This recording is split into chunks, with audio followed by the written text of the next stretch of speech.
بہت شکریہ کہ آپ نے ہمیں ٹائم دیا اور اتنے قیمتی ٹائم میں سے ہمارے لیے کچھ ٹائم نکالا. نہیں مائی پلیجر میرے بھائی, مائی پلیجر. کامران بھائی, جہاں تک میں آپ کو جانتا ہوں اور جہاں تک میری ریسرچ ہے, صدی کے اگر 10 بہترین جینیس میں سے آپ کا نام ہم ٹاپ پہ رکھیں تو یہ غلط نہیں ہوگا. کیا کہنا؟ بڑی مہربانی بھیا, معمولی سا آدمی ہوں, بس لوگ پیار کرتے ہیں, آپ کی مہربانی. جی اچھا کامران بھائی, ہم ایک بہت اہم ٹاپک لے کے آج آپ کے پاس آئے, بہت اہم. بیسیکلی آپ نے پہلے بھی جس طریقے سے پاکستان کے لیے یا ینگ یوتھ کے لیے کام کیا ہے وہ سب کے سامنے ہی ہے. ہم 2-3 چیزیں آج کلیئر کرنا چاہتے ہیں اپنی ینگ یوتھ کے لیے. جی اس بارے میں آپ سے آپ کے قیمتی ٹائم میں سے کچھ ٹائم آج ضائع کراؤں گا انشاءاللہ. آپ سے. کامران بھائی, پاکستان کا نوجوان پاکستان کے دشمن سے کس حد تک محفوظ ہے؟ بسم اللہ الرحمن الرحیم. یہ آپ نے مشکل سوال کیا ہے اور تفصیل طلب بھی ہے. مسئلہ ہمارا یہ ہے میرے بھائی کہ ہمارا نوجوان آج کی تاریخ میں گمراہ بھی ہے اور پھنسا ہوا بھی ہے. اس کے پاس معاشی مشکلات ہیں, اس کے پاس دنیا کی ہر طرح کی مشکل جو آپ کہہ لیجیے ہمارے نوجوان کے اوپر ہے. اور مستقبل جو بہت اندھیر ہے, ایسا کچھ نہیں کہ بہت بڑے راستے ہیں, کام کے کوئی ذرائع نہیں ہیں, پڑھے لکھے بچے جو ہیں ان کے پاس کوئی راستہ نہیں ہے, کچھ نظر نہیں آتا, پھر وہ غلط کاموں کی طرف نکلتے ہیں. اور پھر ایسے آدمی, یعنی ایک شیخ مکی الحجازی کا بڑا اچھا بیان تھا, انہوں نے اس میں کہا کہ بیٹا بھوکے کا کوئی ایمان اور مذہب نہیں ہوتا, جب اس کا پیٹ خالی ہو نا اس کے اوپر پھر آپ کو اور چیزیں لاگو نہیں کر سکتے. تو مسئلہ یہ ہوتا ہے کہ یہ بچے جو بے راہ و روی کا شکار بھی ہیں, بھوک کے حالات بھی ہیں, معاشی مشکلات بھی ہیں, جاب کی مشکلات ہیں, تو وہ ایک اس کو کہہ لیجیے اوپن ٹارگٹ ہوتا ہے. وہ پھر آپ کوئی بھی دشمن کسی بھی طرح سے اس پہ حملہ کر دیتا ہے یا اس کو اپنا alائے کار بنا لیتا ہے. اور ہم اپنی تھوڑی سی یہ کہہ لیجیے کہ بہتری کے لیے یا تھوڑی سی ہمیں کچھ شمع نظر آتی ہے کچھ, تو ہم ان کے ساتھ جو ہے وہ جا کے مل جاتے ہیں. دشمن ہمارے یہاں کئی طرح کے ہیں, ہمارے یہاں 2 طرح کی دشمنی ہے جو میں سمجھتا ہوں کہ اس وقت سب سے زیادہ قابل غور ہے. نمبر 1 دین کے جو دشمن ہیں, اس میں کئی طرح کے ہیں, وہ کئی بھیس سے ہمارے پاس آتے ہیں. اور ایک وہ ہیں جو ملک پاکستان کے دشمن ہیں. یہ 2 دشمن ہیں, اور ایک دشمن دوسرے کے ساتھ ایک طرح سے ملا ہوا بھی ہے. اب ہوتا یہ ہے کہ جو بھی ہمارے بچوں کو اپروچ کرتا ہے, نوجوان نسل کو اپروچ کرتا ہے اور تھوڑا سا لالچ دیتا ہے, رتی بھر بھی لالچ دیتا ہے, اور ہم یہ سمجھتے ہیں کہ ہمارا تھوڑا فائدہ ہو جائے اگر ہم اس کے ہاتھوں بک جاتے ہیں, چاہے وہ بیرونی طاقتیں ہیں, چاہے وہ اندرونی وہ لوگ ہیں جو مذہب اور دین کے دشمن ہیں. اور اس وقت جو ہے ہماری آنکھیں چندیا جاتی ہیں اور ہم جو ہے وہ اس کا شکار ہو جاتے ہیں. اور یہ اس وقت کا میرا خیال دور حاضر کا سب سے بڑا مسئلہ ہماری نوجوان نسل کا ہے.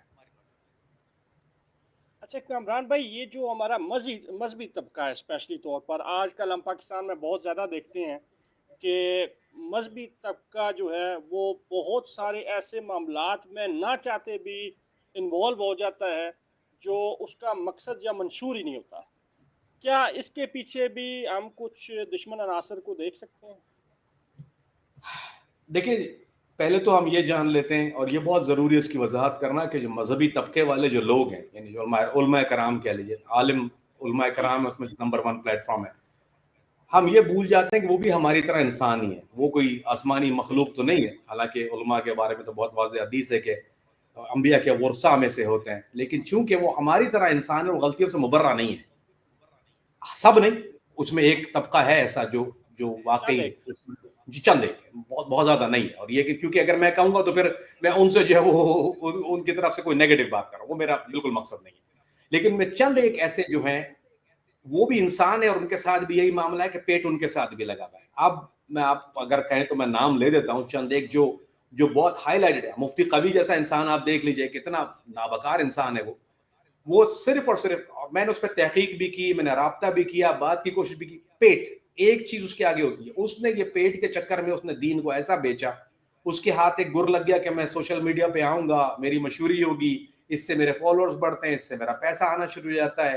پھر اس نے وہ بے حیائی کی حرکتیں شروع کر دی. ٹائٹل کیا لگایا ہوا عالم دین کا, اور جو باتیں کر رہا ہے وہ علمان الحفیظ, کسی بہت ہی نچلے درجے کے کمین اور رذیل کی طرح باتیں کرتا ہے. تو یہ تو ایک میں نے آپ کو مثالی طور پہ نام لیا کیونکہ یہ دنیا کے سامنے آیا ہے. اس نے شراب تک کی جو ہے، حالانکہ ایک بہت واضح شراب کے تو حرمت کا ایک بہت واضح کوئی اس میں کوئی دو رائے تو ہے ہی نہیں. اب ان معاملات کے اوپر بھی اس نے زبان درازی کی صرف نمبر بڑھانے کے لیے. تو اس طرح کے لوگ ہمارے پاس موجود ہیں. تو جب تک ہم یہ سمجھتے ہیں کہ علماء کرام بھی انسان ہیں، اور جب وہ انسان ہے تو وہ بھی خطا کا پتلا ہے انسان، ان سے غلطیاں ہوتی ہیں. یہ الگ بات ہے کہ ان پہ ذمہ داری زیادہ عائد ہوتی ہے کہ علماء کی اور ایسے آدمی کی جو دین کو سمجھا ہوا یا پڑھا ہوا ہے، اس کی پکڑ میرے اور آپ ایک نارمل انسان سے زیادہ ہے. کیونکہ اللہ کے آگے وہ جب جواب دے گا، اس نے کہا تو میرے نام لے کے آیا تھا، تجھے تو پڑھا ہوا تھا، تو کس جا. تو میرے بھائی، اب کچھ علماء کرام جو اس حوالے سے بات کرتے ہیں، ایک اس کی بڑی بیماری ہے سوشل میڈیا فالوئنگ اور یہ سب چیز، ان کو وہ ایک پیسے کا ایک نیا چیز مل گئی ہے، تو وہ مشہوری کے لیے بعض دفعہ پیسے کے لیے، بعض دفعہ فالوورشپ کے لیے وہ ایسی باتیں کر دیتے ہیں جو کہ ان کو نہیں کرنی چاہیے.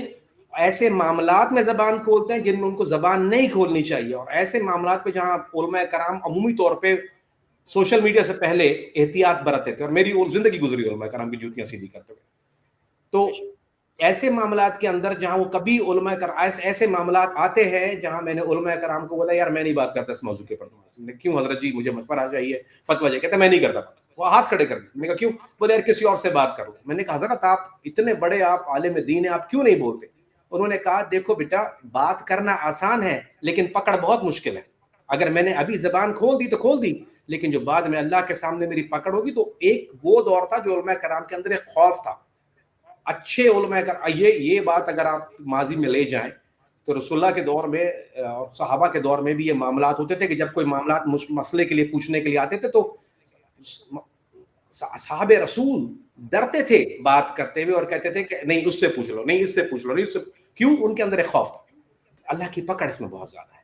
لیکن اب چونکہ یہ فتنہ ایک یہ کہہ لیجیے ہمارے سامنے موجود ہے، اس میں میں اور آپ بھی بیٹھے بات کر رہے ہیں، اور اس پہ پھر وہ ان معاملات کے اندر وہ زبان درازی کرتے ہوئے نہیں چوکتے. اور اس کے بعد جو آپ کے سامنے معاملات ہو رہے ہیں، مرزا محمد علی جیل میں بیٹھا ہوا ہے، انہی معاملات کے اندر بیٹھا ہوا ہے. اس کو ابھی پرانا جانتا ہوں، اس سے میرے پرانا کچھ بات چیت رہی ہے. تو ایسے معاملات آپ کے سامنے کو زبان درازی کرتے ہیں، اور پھر جس طرف معاملہ جا رہا ہے وہ آپ کے میرے سامنے. اچھا کامران صاحب، کچھ چیزیں تو میں جانتا ہوں، آپ بھی جانتے ہیں، کچھ میں جانتا ہوں، لیکن پبلک کے لیے ابھی گزشتہ دنوں میں ایک مذہبی یا سیاسی جماعت جسے آپ کہہ لیں، جس نے مرید کے میں تک جو معاملہ ہوا، ان کے گھر سے بہت ساری چیزیں برآمد ہوئی، جس میں سے انڈین کرنسی بھی اور مختلف چیزیں جو بھی.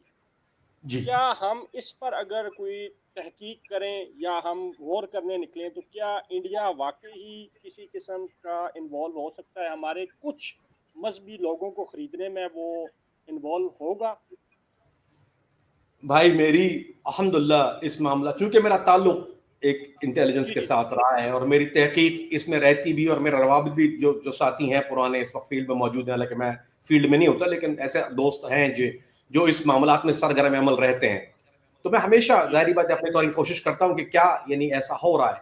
جہاں تک انڈیا کا معاملہ ہے، پڑوسی ملک کا معاملہ ہے، دیکھیں جی اس کے اس وقت مفاد میں یہی ہے کہ وہ جی پاکستان کے اندر انتشار پیدا کرے. باہر سے اس نے جی لڑکے دیکھ لیا، ایک ٹیلر اس کے سامنے آ گیا، اس کا تیارے گر گئے، بیڑا غرق ہو گیا، سب کی کھانی پڑی. اس وقت یہ بھی ملحوظ خاطر رکھیے کہ جو حکومت ہے بھارت کے اندر، یہ انتہا پسند حکومت ہے. یہ پرانی حکومت کی بات نہیں، نریندر مودی کی بات کر رہے ہیں. اس کا جی جی مقصد میرا خیال اس کا اوڑھنا بچھونا صبح اٹھ کو جس کو یہ نا، میری پہلی چیز جو اس کے ذہن میں آتی ہے، میرے ذہن میں چائے آتی ہے، اس کے ذہن میں پاکستان آتا ہے. اس کی طبیعت بے کچھ شک ایسا انتشار ہے اس کے اندر کہ وہ یہی سارا دن ایک پاگلوں کی طرح سوچتا ہے کہ ان کو کس طرح تنگ کیا جائے، ان کو کس طرح ضبط کیا جائے، ان کو کس طرح نقصان پہنچایا جائے. تو پھر اچھا اب ایک معاملہ حکومت کا ہے، پیسے کی کمی ان کے پاس نہیں ہے، پھر وہ ایسے ہر لوگوں کو ڈھونڈتے ہیں جن کے پاس، جن کو وہ سمجھتے ہیں کہ وہ اعلی طور پہ استعمال کر سکتے ہیں. چاہے وہ انتہا پسند جماعت ہو، چاہے وہ بلوچستان کی بی ایل اے آپ کی شکل میں، وہ جو بکا اتر. اس سے پہلے کراچی میں ایم کیو ایم تھی، وہ بہت عرصے سے، یہ تو میری اپنی تحقیق ہے، میں اس کیس پہ کام کر چکا ہوں سالوں سال، کہ وہ ان سے پیسے لیتے تھے اور کراچی بند کراتے تھے، پیسے لیتے تھے کراچی بند کراتے تھے. یہ معاملہ جب مذہبی جماعتوں کی طرف آتا ہے، اب اس بات میں کرتے میرا دل بھی دکھتا بھی اور ڈرتا بھی ہے. کیوں؟ اب چلے آپ کو پاکستانی حکومت سے وہ اختلاف ہے، ہمارے شاید نظام سے اختلاف ہو سکتا ہے، لیکن اگر آپ کسی ایسی طاقت سے جو کہ بت پرست ہے، اس کا مقصد پہلا چیز اس کا جو یہ کہہ لیجئے کہ اس کی شر اندازی کا مقصد جو ہے وہ اسلام کو نقصان پہنچانا ہے، اور پھر ایک عالم ہوتے ہوئے، ایک دینی جماعت ہوتے ہوئے آپ ان سے امداد طلب کرتے ہیں اس نظریے کے تحت، اور اس کے بعد دلائل، یہ دلیل بھی پیش کرتے ہیں. ان کی دلیل یہ ہوتی ہے کہ دیکھو ہمارا دشمن ہے، اس میں ہمیں دشمن سے دوستی کرنے میں کوئی معاملہ نہیں. یہ بات وہ دلیل پیش کرتے ہیں، ان کی دلیل ہے یہ. حالانکہ یہ دلیل اس لیے غلط ہے کہ جس دشمن سے آپ امداد لے رہے ہیں وہ بت پرست ہے، اور جس دشمن کو آپ دشمن سمجھ کے حملہ کر رہے ہیں وہ کلمہ کو مسلمان ہے. یہاں بھی اللہ اکبر کا نعرہ ہے، وہاں بھی اللہ اکبر، دونوں کلمہ گو ہیں. دونوں کے کلمے اور نماز میں وہ نہیں کہ وہ 10 رکعتیں پڑھتے ہیں اور آپ 4 رکعت پڑھتے ہیں ظہر کی. رکعت بھی ایک پڑھتے ہیں. طریقہ بھی ہے کہ آپ کا مردہ بھی ویسے ہی دفنایا جاتا ہے اور دھلایا جاتا ہے ایسا میرا. تو آپ ایسے آدمی کے پاس جس کی چتا جلتی ہے اور جو آپ کھاتے ہیں اس کو وہ پوچھتا ہے، اس سے پھر امداد لے کے اور ایسے معاملات کے اندر زبان درازی کرنا اور ان سے مالی امداد لینا اور کلمہ گو مسلمان کو نقصان پہنچانا، میرا نہیں خیال کہ اس کی کوئی سینس بھی بنتی ہے. لیکن یہ حقیقت ہے، بالکل حقیقت ہے. ہو رہا ہے، بالکل ہو رہا ہے. چاروں صوبوں میں ہو رہا ہے، چاروں طرف ہو رہا ہے. کراچی شہر میں ہو رہا ہے، پنجاب بلوچستان میں ہو رہا ہے، ہر طرف ہو رہا ہے یہ. اور جو ہمارے ویک پوائنٹ پتہ ہے، جو کمزور ہے وہ اس کے سامنے پیسے لے کے کھڑے جاتے ہیں اور ہمارے ہاتھ باندھ کے وصول کر لیتے ہیں. اچھا، میں ایک انٹرویو سن رہا تھا، میجر گورو ہے انڈیا کا، جی تو 2020 میں آئی تھنک سو اس نے بڑے کھلے لفظوں میں کہا، اس نے کہا جی کہ ہم باہر سے نہ، بارڈر سے پاکستان سے کبھی نہیں جیت سکتے.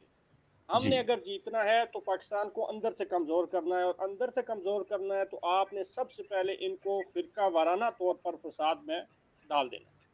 بے شک. اب ہم جو موجودہ حال دیکھتے ہیں، جہاں تک ہم نے دیکھا کہ آئے دن کوئی نہ کوئی ایسا معاملہ ہو جاتا ہے کہ جس کے پیچھے ہمیں لگتا ہے کہ یار، ہمیں ہماری تحقیقات بتاتی ہیں، ہماری انٹیلیجنس ہمیں بتاتی ہیں کہ اس معاملے کے پیچھے انڈیا کا ہاتھ ہے، یا فلاں فلاں فلاں جگہ پر انڈیا کا ہاتھ ہے. جی کامران بھائی، کیا اس بات میں کسی قسم کا اب کوئی شک رہ گیا ہے کہ پاکستان میں ہر قسم کی دہشت گردی کے پیچھے انڈیا ہے؟ میں آپ کو ایک تحقیق سے شروع کرتا ہوں جو کہ میری پرانی تحقیق ہے، جس کیس میں انوالو رہا ہوں، پھر میں آپ کے حال کی طرف آتا ہوں.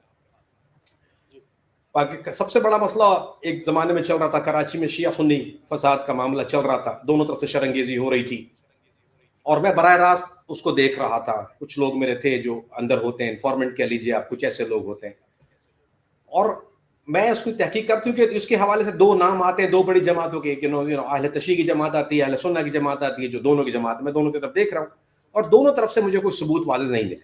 جب میں کراچی کی طرف گیا تو اس کے شواہد مجھے ملے کہ پھر ایم کیو ایم وہ جماعت تھی جو باقاعدہ پیسہ لے کے اس طرف کے عالم کے اوپر حملہ کرنا، اور وہ اپنے ہٹ مین سے دونوں کو قتل عام کرتی. کیا ہوتا کہ دونوں کے عالم قتل ہوتا تھا، اس کے بعد یہ دونوں جی جماعتیں جی آپس میں لڑنا شروع ہوا. یہ ہوا، آپس میں اور لڑنا یہ شروع. روز روشن کی طرح ہے. یعنی یہ تو میری اپنی تحقیق ہے، اپنا کیس ہے. جی جی جی. اور یہ کئی دفعہ ایسا ہوا، اور جید اور ایسے بہترین اور ماشاءاللہ اچھے علماء کرام کو انہوں نے شہید کیا صرف اس مقصد کو حاصل کرنے کے لیے، باہر پہ کہنے کے لیے کہ ان کو پتا ہے کہ یہ آپس میں لڑیں گے اندر. اور ہم، آپ کو پتا ہے کہ ہم آنکھوں پہ پٹی باندھ لیتے ہیں، پھر ہم آپ کے سامنے جو ہے وہ ایک ہماری قوم کے ساتھ یہ مکی الجازی کا میں پھر ایک بیان کوٹ کرتا ہوں. کہتے ہیں، مکی صاحب کہتے ہیں کہ ہمارے لوگ چاہے مذہبی نہ ہو، لیکن اگر آپ ان کو ٹیسٹ کر رہے ہیں نا، مسجد پہ حملہ کر دو، پھر وہ جس نے کبھی جمعے کی نماز بھی نہیں پڑھی نا، وہ درانتی اور جو اس کے پاس لوہے کی وہ لے کے آپ کے اوپر آئے گا. یہ وہ تو آپ کے ہے، اوپر. ہماری حقیقت ہے کہ، اور یہ الحمدللہ اس میں کوئی بری بات نہیں. اللہ بتا کہ نماز پڑھنی ہاں، چاہیے، حقیقت ہے. لیکن الحمدللہ یہ بہت بالکل. اچھی بات ہے کہ لوگوں میں مذہب کے بارے میں ایسے خیالات رکھتے ہیں. اب مسائل یہاں پر کھڑے ہو جاتے ہیں. اب اس کو جو بیرونی دشمن جو ہے وہ اعلی کار بھارت ہے، وہ کیا کرتا ہے؟ وہ فنڈنگ کرتا ہے پیچھے سے لوگوں کو، انڈیویجولز ہیں، چاہے وہ جماعت کی شکل میں ہو، چاہے وہ انڈیویجول ہو، ان کے اوپر وہ جا کے ایسے معاملات کرتا ہے کہ پیسے دے کے شرنگیزی کرواتا ہے. دیکھیے، اگر بہت عرصے تک آپ نے یہ، اور میں کھل کے بول دیتا ہوں، ہم نے بہت عرصے تک جو سنا تھا وہ ہم بچپن سے ہی، شیعہ سنی ہمارے یہاں پاکستان میں ایک ڈیلیما رہا ہے کہ وہ لڑتے رہے آپس میں، جو بھی معاملات ہوتے ہیں ہمارے کچھ اختلافات ہیں، چاہے فروئی ہو، چاہے کچھ بھی طرح کے اختلافات ہو، وہ ہیں. لیکن اب اگر آپ آگے بڑھ کے دیکھیں تو آپ کو اہل سنت والجماعت کے 2 گروپ آپس میں لڑ، بریلوی دیوبندی کی لڑائی ہو رہی، ان کے سٹیج پہ حملہ ہو جاتا ہے کچھ عرصہ پہلے، کچھ ان کے طرف سے معاملات ہو جاتے. میں نے زندگی میں کبھی یہ نہیں سوچا تھا کہ اہل حدیث اور اہل سنہ والجماعت کے اندر بھی یہ معاملات شروع ہو جائیں گے، اور یہ معاملات وہاں بھی شروع ہوتے ہیں. کیسے ہوتے ہیں؟ سارے لوگ اس میں انوالو نہیں ہیں، لیکن کچھ عاقبت نااندیش جس کو ہم کہتے ہیں، کچھ ناسمجھ لوگ کسی اور کی بات پہ، کسی اور کے ایجنڈے پہ آ کے یہ معاملات شروع کرتے ہیں. تو جب یہ چیزیں اتنی زیادہ گھچمچ ہو جاتی ہیں تو اس کے بعد کیوس کی صورت، کیونکہ ہمارے لوگ آپ کو پتہ ہے، وہی میں نے جیسے مثال دی کہ وہ مسجد کی طرف نکل آتے ہیں ڈرانتی لے کے، تو بھائی فلاں نے یہ کر دیا، وہ جھنڈے لے کے اور اپنے چیز کے. کیونکہ ایک تو میرے بھائی یہ بات سمجھ لیجیے گا، ہمارے یہاں دو چیزوں کی بہت کمی ہے. ہمارے یہاں دین کی جو سمجھ اور فہم جس کو کہتے ہیں اس کی کمی ہے. لوگ قرآن پڑھتے ہیں، سمجھتے نہیں ہیں. ان کو یہ نہیں پتا. حدیث پہ بات کر لیں گے، باہر آپ دیکھیے ایسی ایسی حدیثیں پہ لڑائی ہو رہی ہوتی ہے فیس بک کے اوپر، انٹرنیٹ کے مجاہد جس کو اسماء رجال کا بھی نہیں پتا، اس کو یہ بھی نہیں علم رجال کیا چیز ہوتی ہے، یا یہ صحیح اور غلط حدیث کیا ہوتی ہے، اور یہ نا اس میں فہم کیا ہوتی ہے، یا علم الحدیث کیا ہے، اس کو یہ نہیں پتا. اس نے ایک چیز پوسٹ کر دی کہیں سے اٹھا کے، اس کے اوپر دو گروپوں میں دیل، اور اس کے نیچے ماں بہن کی گالیاں ہو رہی ہوتی ہیں. ہے مذہب کا نام، دے رہے ماں بہن کی گالیاں. پھر یہ لڑائیاں، یہ نفرت دلوں میں بڑھتی ہیں، اور پھر یہ سڑکوں پہ آتی ہیں. اور یہ ایجنڈا کہاں سے آتا ہے حضرت؟ یہ کون ایسا آدمی ہے؟ کوئی نہ کوئی تو کر رہا ہے نا. اور یہ کس کے مفاد میں جاتی ہے؟ اگر ہم یہ سوچنا شروع کر دیں کہ مفاد کس کا ہے، تو مفاد اس بیرونی دشمن کا ہے جو پڑوس میں بیٹھا ہوا ہے، جس کی آنکھ کو یہ مسلمان کا ملک کھٹکتا بھی ہے. اس کو ہمارا گائے کا کھانا، کیونکہ وہ اس کو پوچھتا ہے، سیدھی بات ہے، ہم کھاتے ہیں وہ پوچھتا ہے، اس کو ہمارا رہن سے، کیونکہ اس کو اپنا 47 کا زخم نہیں بھولا ہے، اور وہ کسی نہ کسی طرح سے وہ شرندیزیاں کرتا ہے اور یہ مذہب کو ہوا دیتا ہے. لیکن ہمارے لوگ جذباتی ہو جاتے ہیں اور اس بات کو سمجھتے نہیں ہیں. جی. اچھا، ابھی آپ نے ایک بات کی بڑے مزے کی، محمد علی مرزا کا نام لیا آپ نے، اور میں یہ بہتر جانتا ہوں کہ محمد علی مرزا کو اس کے فرشتوں کے بعد اگر سب سے زیادہ کوئی جانتا ہے تو وہ کامران بھائی ہیں. یہ میں جانتا ہوں. یہ عام لوگوں کو نہیں پتا ہوگا لیکن میں جانتا ہوں.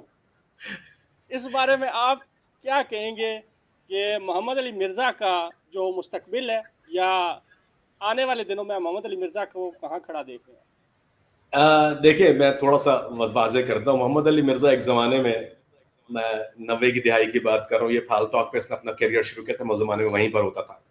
تو یہ آ کے جی جی جی. اسی طرح کے احمقانہ باتیں کرتا تھا. اس کو انگریزی میں ایک جملہ اگر میں کہوں تو بہتر ہوگا کہ ہی ری انوینٹڈ دی ویل.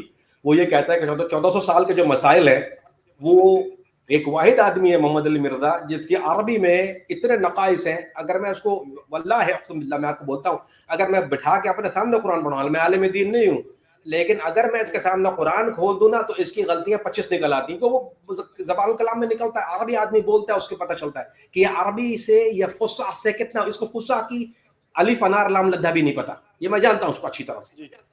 اب یہ ایک نئی چیز لے کے آیا، یہ کہتا ہے 1400 سال کے جو مسائل ہیں وہ میرے پاس ان کا حل آ گیا. یہ جو مسئلے ہیں، چاہے وہ اصحاب رسول کے حوالے سے، معتبر شخصیات کے حوالے سے ہوں، کسی کی مذہبی شخصیات کے حوالے سے، وہ اس نے ایک نیا ایک حل ڈھونڈ لیا اس کا، اور وہ علمی کتابی کر کے اس نے لانچ کر دیا. اور علمی کتابی کون ہے؟ وہ خود ہے. پھر ان کے جو ماننے والے ہیں وہ تقلید ان کی کرتے ہیں، یعنی علمی کتابی کی تقلید کو. بھائی علمی کتابی تو تم کتابیں بانٹو سب کو، میں بھی یہی کروں. میں کو علمی کتابی ہوں، آپ کو کتاب لے لو بھائی، پڑھو، علمی کتابی بن جاؤ. نہیں، میں علمی کتابی ہوں تو میری تقلید کر لو. اور اس کے پیچھے اس نے لگا لیے پھر یہ مداری کی طرح جو ہوتا ہے ایک معاملہ، اس نے اپنی ایک چیز کھولی.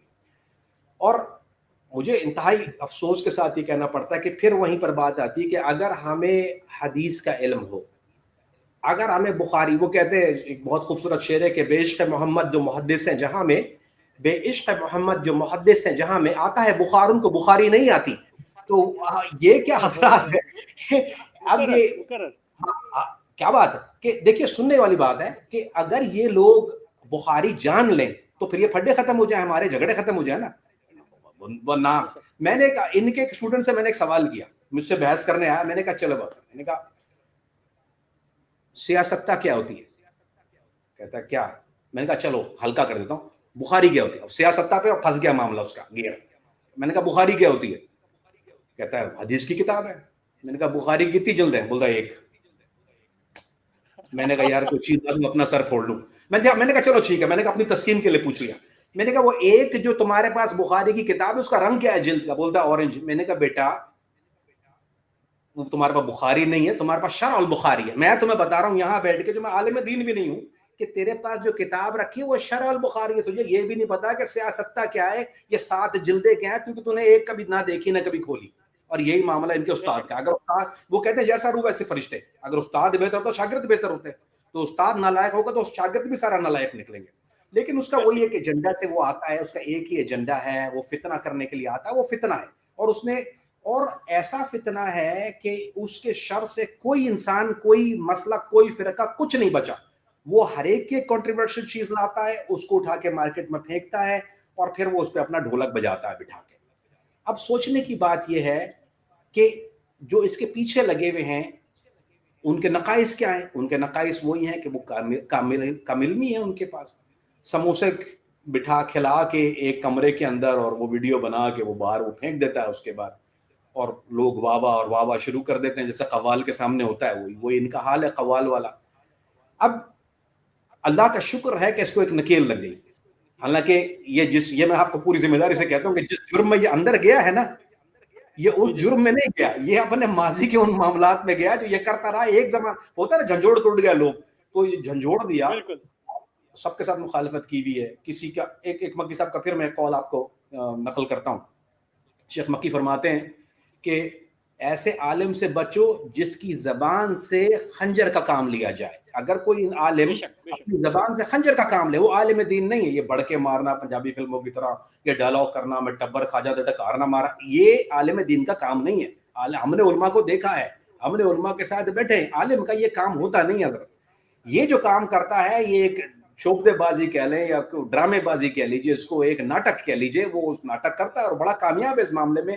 بہرحال پہنچی وہاں پہ خاک جہاں کا خمیر تھا. اب یہ جیل کے اندر موجود ہیں ایک جرم کی پاداش میں جو انہوں نے بارہا کیا. یہ پہلی دفعہ گستاخی نہیں کی, ان کی گستاخی بھری پڑی ہے.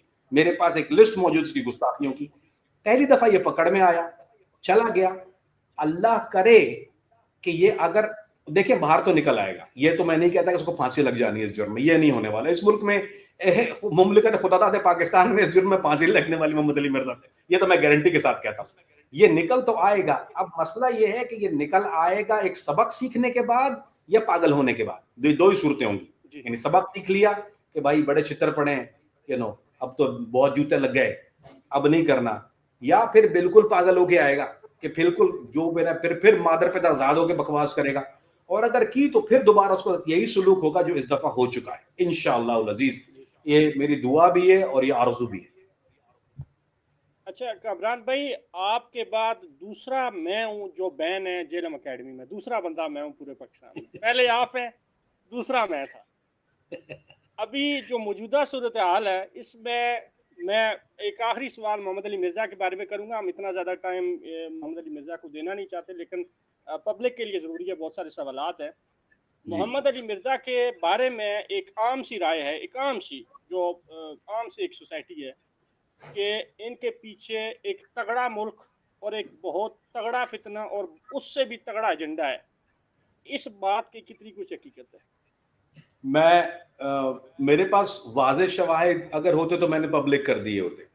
میں نے خبر ضرور سنی, بہت معتبر ذرائع سے سنی, لیکن حضرت میرا کام کچھ ایسا ہے کہ اگر میں صرف سن کے بول دوں تو میرے پر پکڑ ہے اس کی, اور میں اس لاٹھی سے بہت ڈرتا ہوں جو بعد میں پڑتی ہے. آج تو میں اور آپ بات کر لیں گے, تو وہ لاٹھی جب بعد میں پڑتی ہے تو بڑی خطرناک پڑتی ہے, اور ہر عروج کو زوال ہے. یہ بھی آپ کو پتہ ہونا چاہیے کہ جو اور جتنی بلندی سے آدمی گرتا ہے اتنی زیادہ چوٹ لگتی ہے.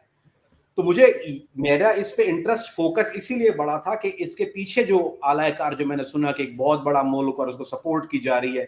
آپ دیکھیں, میں آپ کو ایک مثال دیتا ہوں. اب عقل کی بات کرتے ہیں, دلیل عقلی دیتے ہیں آپ کو. مملکت خدا داد پاکستان میں آپ پتھر نکالیں گے تو نیچے سے عالم نکلے گا. گلی گلی میں حفاظ بھی ہوتے ہیں اور عالم بھی ہوتے ہیں, کوئی کمی نہیں ہے ہمارے یہاں. ایسا کیسے ممکن ہے کہ ایک عالم سوشل میڈیا پہ آیا اور ایسا وائرل ہوا؟ اب آپ سوچئے, سوشل میڈیا, ہمارے علماء کرام ظاہر بات انٹرنیٹ کمپیوٹر نہیں جانتے, زیادہ تر ڈلیما یہ ہے کہ وہ نہیں جانتے. میں آپ کو پھر مثال دیتا ہوں. اب مکی ریاضی میں بار بار اپنی زبان سے کہتا ہوں کیوں میں ان کے ساتھ حرم میں بیٹھا ہوں. مدرس حرم ہے, حرم میں بیٹھا. اب ایک آدمی جس کا میں نام دے رہا ہوں وہ ہے مدرس حرم, ٹیچر آف حرم, جو وہاں بیٹھ کے اس کا اوڑھنا پچھونا قرآن حدیث ہے. اس کو پاکستان میں میرا خیال ہے 20% لوگ جانتے ہوں گے. علم ان کا کوٹھوں سے اونچا ہے, کوئی شبے کی بات ہی نہیں ہے. 20 یا 20% سے زیادہ لوگ نہیں جانتے, 80% نہیں. مرزا کی پاپولیرٹی 70 to 80%.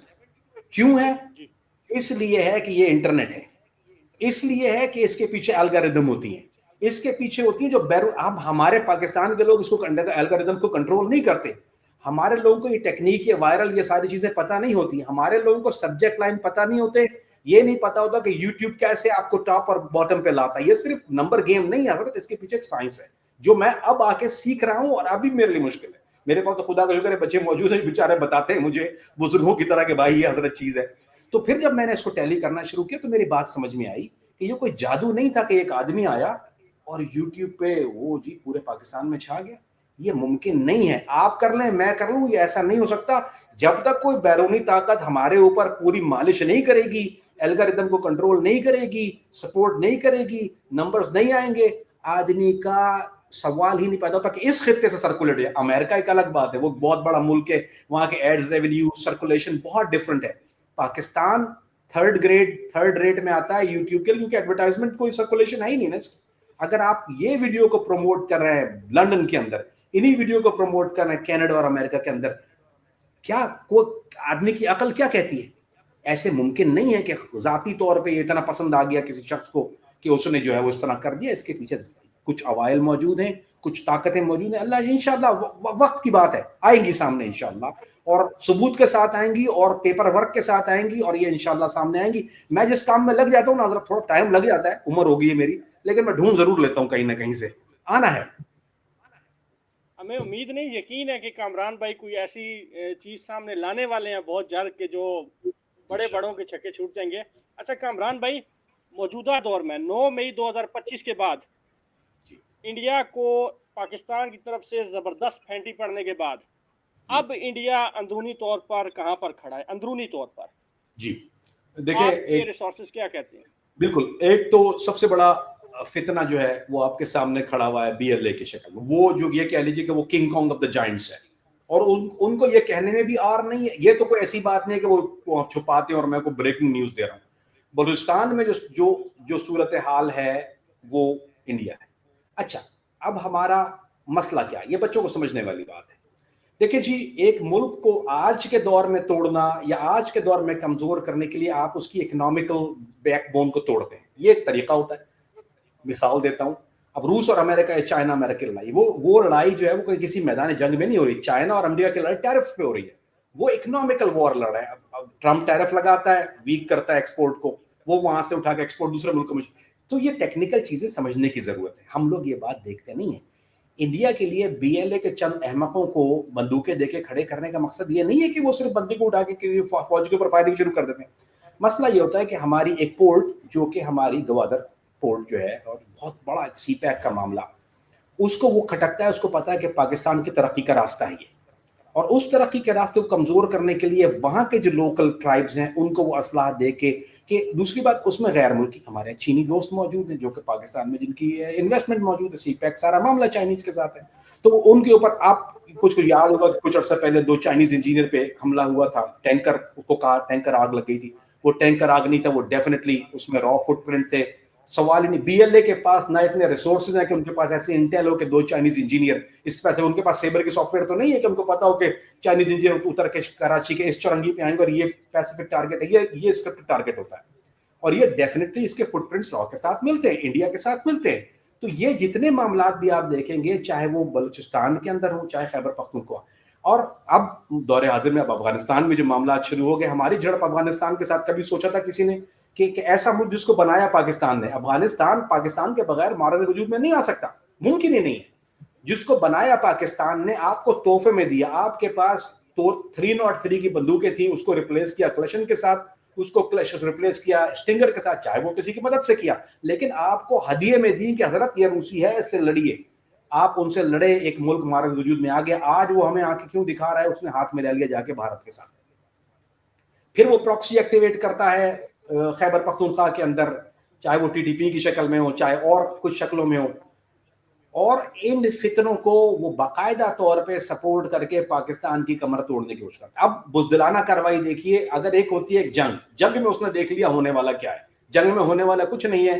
اس کو جو ابھی تھپڑ لاتے پڑی ہیں اور لیدے ہوئی ہے پوری دنیا کی طرف سے تو یہ مذاق بن کے رہ گئی ہے بھارت کی. اتنا بڑا ملک اپنے آپ کو کہتا ہے. ہم چھوٹا سا ملک کے نقشے میں دیکھیں تو ہم اتنا نقطہ دکھتے ہیں اور وہ اتنا بڑا دکھتا ہے. مذاق پوری دنیا میں بن کے رہ گیا ہے. ان کے کمانڈوز کی ٹریننگ میں نے دیکھی ہوئی ہے بھیا. میں بتا رہا ہوں, یہ میں دیکھ کے ہنسی بھی نہیں آتی, رونا آتا ہے. وہ جس قسم کے, کیونکہ گردہ نہیں ہے نا بھائی, یہ تو کلیجے کی لڑائی ہے, ان لوگوں میں ہے نہیں. ایئر فورس میں دیکھ لیجیے, انہوں نے پسپائی ہو گئی, ہر تنماز میں ہو گئی. اب یہ کیا کرتے ہیں, ان کو یہ ہمارے لوگوں کو پیسہ دے کے ہمارے اندر انتظار, اور وہ پھر ایک بزدلانہ کارروائی, بازاروں کے اندر عورتوں اور بچوں کے اوپر بموں کے حملے. بھائی اگر تمہاری ہمت ہے تو کرو, جن کے ساتھ لڑائی ہے ان سے لڑو. نہیں, حملہ کہاں کرنا ہے؟ اسکولوں پہ. حملہ کہاں کرنا ہے؟ بچوں کے اوپر. حملہ کہاں کرنا ہے؟ عورتوں کے اوپر. حملہ کہاں کرنا ہے؟ جہاں غریب اپنی کمائی کے لیے ریڈی لگا کے بیٹھا اس کے اوپر. یہ ان کے عوامل ہیں, اس سے یہ حل کر رہے ہیں. اس وقت دیکھیے, نہ صرف خیبر پختونخوا میں, نہ صرف بلوچستان میں, بلکہ یہ جنگ اب کراچی کی طرف, اب وہاں دوبارہ کاروائیاں شروع ہو گئی ہیں. اب کراچی کے اندر جو ایک بھتہ خوری اور وہ ایک تھا, ہمارے کرائم تو کراچی میں ہوتا ہی ہے, تو کوئی جھکی چھپی بات نہیں ہے, لیکن اب وہ معاملات پھر سے ایکٹیو ہونا شروع ہو. آپ دیکھیں زور پکڑنا شروع ہو گئے, بھتے کی پرچے آ رہی ہیں. کیوں؟ بڑے بڑے بزنس مین ان کو آتی ہیں, وہ کیا کرتے ہیں, کاروبار, وہ ڈرتے ہیں, کاروبار بند کرتے ہیں, باہر کی طرف بھاگتے ہیں. ان کے پاس کوئی اور راہ تو نہیں ہے, ایک ہی راہ ہے, باہر بھاگو, جان بچاؤ, جان سے زیادہ کوئی عزیز چیز نہیں ہے. وہ اب دوبارہ شروع ہو گیا. تو یہ انہوں نے اپنی حرکتیں شروع کر دی ہیں. اللہ کرے کہ ہمارے جو عہدیداران ہیں, ذمہ داران ہیں, کہ وہ اس کو صحیح طرح سے دیکھ کے ان کو ٹیکل کریں, اور اس کو ایک دفعہ میرا خیال ہے ہونا چاہیے ان کے ساتھ ایک صحیح کا ایپیسوڈ. اس کے بعد ہی اس گائے کو پوجنے والے اور پیشاب پینے والے کو عقل آنے والی ہے, اس سے پہلے ان کو نہیں آتی.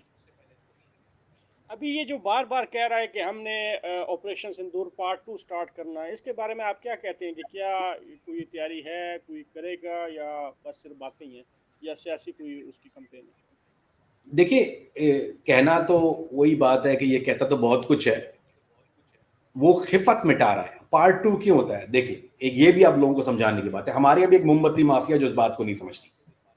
اگر میں نے ایک پہلوان سے میری کشتی ہو گئی, میں اس کو پچھاڑ کے لٹا دیا نیچے نا, میں چلے جاؤں گا اپنے گھر. وہ بار کہے گا مجھے پارٹ 2 دوبارہ لڑنا ہے, دوبارہ لڑنا, کیونکہ پہلے مار کھا چکا. اب یہ تو ہم ایڈمٹ کرتے ہیں کہ وہ دوبارہ پارٹ 2 اس لیے کہہ رہے ہیں کہ پارٹ 1 میں اس کا اب یہ تو بات پہ مہر لگ گئی, یہاں تو سیل ہو گیا, یہ اس نے اپنے منہ سے اقرار کر لیا, ختم ہو گئی بات. اور یہ ان کے بھی منہ بند ہونا چاہیے جو پاکستان سے بھی بکواس کرتے ہیں اس حوالے سے, ان کے لیے بھی زبان بندی ہونی چاہیے اس معاملات کے اندر. اب وہ جو پارٹ 2 کا جو اس کا خواب ہے, وہ کہتا تو رہتا ہے, لیکن ایک اور معاملہ وہاں پہ یہ ہے کہ ایک امریکہ کا عمل دخل دنیا میں ابھی کافی طور پر موجود ہے, اور میرا نہیں خیال کہ وہ کوئی ایسی حرکت سوچے یا کرے گا. باتیں تو کروا لو اس سے, اندرونی خلقشار تو کروا لیجئے اس سے, لیکن میرا نہیں خیال کہ بھارت دوبارہ کوئی ایسی بیوقوفانہ حرکت کرے گا. ایک دفعہ جو اس کے ساتھ ہو گیا ہے وہ ٹریلر تھا, اب جو اس کے ساتھ چلے گی وہ مووی ہے. یہ بات کو میں اچھی طرح جانتا ہوں کہ ایک دفعہ اس نے, حالانکہ اس نے اپنے دوست اسرائیل کی کچھ مدد لی تھی ان معاملات کے اندر, وہ بیٹھے ہوئے تھے کشمیر کے اندر کیمپ لگا کے, اتنی اطلاعات ہیں کہ وہ کیا کر رہے تھے, کمیونیکیشن بلاکیج کیا چل رہی تھی, وہ کن معاملات میں تھے. لیکن اب اسرائیل کے پاس وہ معاملات نہیں ہیں جو وہ پہلے تھے. تو ایک دوست تو تھوڑا پیچھے بیٹھ گیا ہے اس کا, لیکن ہاتھ کنگن کو آرسی کیا, پڑھے لکھے کو فارسی کیا. گھوڑا بھی حاضر ہے, میدان بھی حاضر ہے, پہلے ہو چکا ہے, دوبارہ فیصلہ ہو جائے گا اگر آنا ہے. میرا نہیں خیال, یہ باتیں کروا لیجئے حضرت, ہندو کا دل میں نے دیکھا ہے, یہ بہت اچھی طرح, یہ کیا کہتے ہیں, بہت خوبصورت چہرے کہ نہ خنجر اٹھے گا نہ تلوار ان سے, یہ بازو میرے آزمائے ہوئے ہیں, تو ان سے ہونے والا کچھ نہیں ہے, باتیں کروا لیجئے. بے شک. اچھا, ایران اور اسرائیل کی جنگ ہوتی ہے, جی آپ سے میں اس لیے پوچھ رہا ہوں کہ آپ کی نظر جو ہے نا وہ باقی تمام لوگوں کی نظر سے ذرا مختلف ہے, جی بلکہ بہت زیادہ مختلف ہے. اور جو بات آپ کہیں گے نا وہ پبلک نے یوں چٹکیوں میں مان لینی ہے. ہم نے جو بات کہنی ہے ہمیں بڑے دلائل سے منوانی پڑنی ہے, آپ نے جو بات کہہ لینی ہے پبلک نے کہنا ہے جی اوکے, کامران بھائی نے کہہ دیا ہم نے مان لی.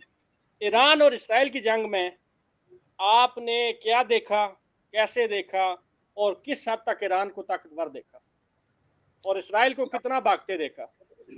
دیکھیں جی, سچی بات یہ ہے کہ ایک کوشش اسرائیل نے کی, وہ کوشش اکیلے نہیں کی اس نے. اگر وہ اکیلے کرتا تو ایک ہوتا کہ 1 on 1, اس نے امریکہ کی مدد سے کی, امریکہ کی انٹیلیجنس کی مدد سے کی. وہ ساری جو اس کے پاس انٹیل تھی وہ امریکن انٹیل تھی, جو اس نے ہدف کا جو معاملات کیے وہ بھی امریکن مدد سے کیے. پھر اس نے پہلا حملہ جوہری تنصیبات کے اوپر کیا, بنکر بسٹر کی صورت میں, وہ چاہے وہ کسی بھی صورت میں, وہ سکسیڈ نہیں ہوا, اس کا بنکر بسٹر وہاں پہ فیل ہوا. اس کو اندازہ نہیں تھا ان کی گہرائی کا. دوسری بات یہ کہ جو ان کے پاس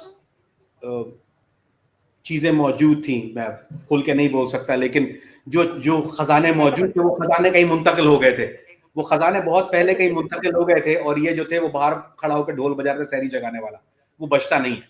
تو وہ ساری چیزیں اپنے طور پہ, اور وہ تحقیق اور یا وہ جو ان کے جو کام ہے وہ اپنا چل رہا ہے, وہ کام بند ہونے والا نہیں ہے.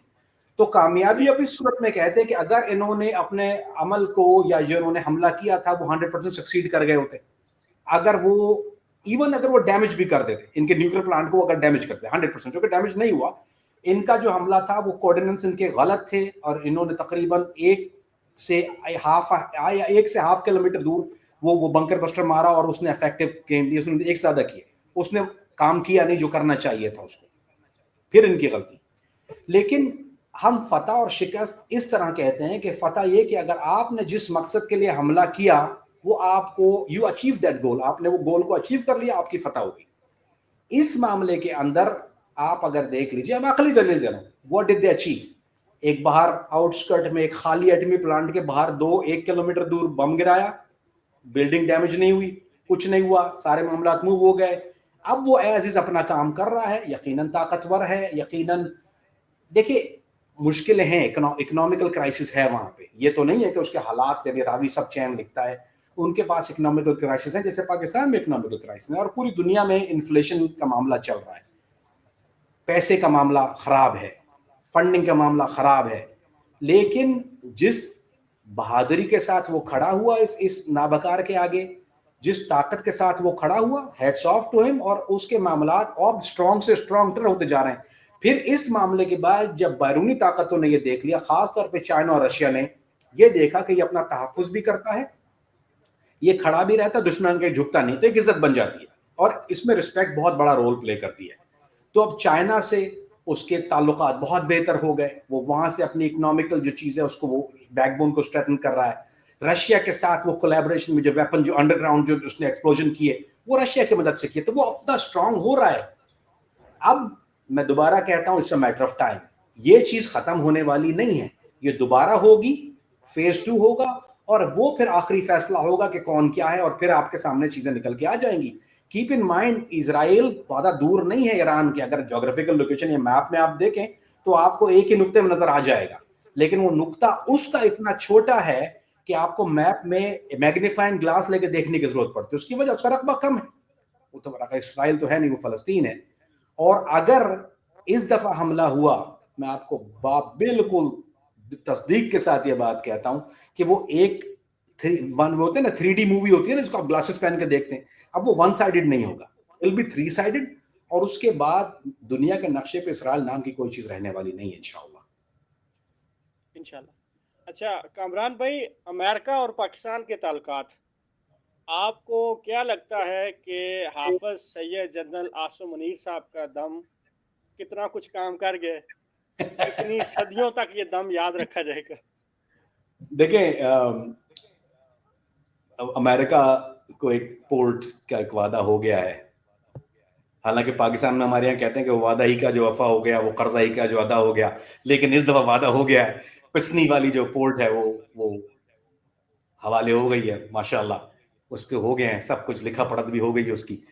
تو اب ایک معاملہ چل نکلا ہے, اب امریکہ کے تحفظات پاکستان کے ساتھ بھی گنے جا رہے ہیں. اس کی ایک بہت بڑی وجہ ہمارے تعلقات سعودی عرب کے ساتھ جس طرح کے ہیں, تو it plays a big role. آپ اس کو ایک اینگل مت دیکھیے, آپ دیکھیے کہ ہمارے جو تعلقات سعودی عرب کے ساتھ ہیں, اس کا تو مڈل ایسٹ کے ساتھ وہ تھوڑے بہتر ہونا شروع ہوئے, اس کے بعد پھر امریکہ کے ساتھ ہمارے تعلقات بہتر ہوئے.